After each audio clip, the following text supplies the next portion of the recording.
Abazali kunye namalungu oluntu badibene ngazwi linye namhlanje ekuseni ukulwisana nokuvalwa kwesikolo samabanga aphansi saseLilydale eDlamini.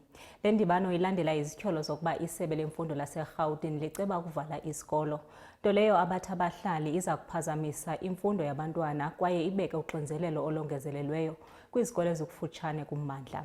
Amalungu ekomiti ye-Saving Lilydale acela isebe ukuba liphinde liqwalasele isiphakamiso esitsho egxininisa ukubaluleka kwesi sikolo eluntwini. Abazali kanye nomphakathi waseDlamini bahlanganele esikoleni samabanga aphansi Lilydale ngoLwesibili ekuseni ukudingida inkinga yokuhlongozwa kokuvalwa kwalesi sikole ngenxa yenani eliphansi labafundi. Lo mhlangano obuhanjelwe umxhumanisi womphakathi ohhovisi likaNgqongqoshe wezemfundo esifundazweni saseGoli uza-ke ngemuva kokuba lo mphakathi wabhalela uNgqongqoshe incwadi ufuna isisombululo ngaphandle kokuvalwa kwesikole. This is a beautiful school. If you can look at the infrastructure of the school, all the classes are still standing, as much as they are more than 30 years old, some of the classes, but they're still standing.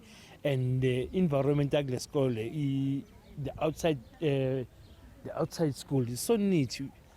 We as a community, we are pledging that we will assist the school, clean up the school and taking care of the school. And this thing also, it is not a good school must not. You won't have a crime. Immediately survival the school. So look at the schools as value. The turn up as a crime. Which were busy fighting in terms of drugs and all these ill things in our society. Kusenjalo izinkinga ezifana nokudla okushodayo njengoba komnyango uthi ibanga R nelokuqala halibhalisiwe ziletha ubunzima. Isikolo sethu is a higher primary school. It's starting from grade 5 to grade 7.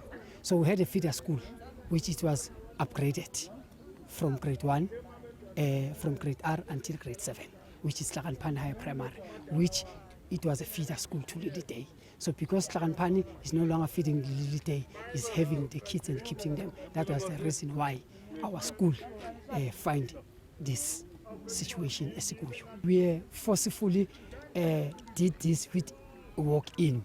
We didn't follow procedures because we were just saving Lilydale. So we didn't follow procedures. That is why we find ourselves in that situation. So we have accepted that is our fault, but we're doing it purposely to save Lilydale, not Ugutibe Mikuku.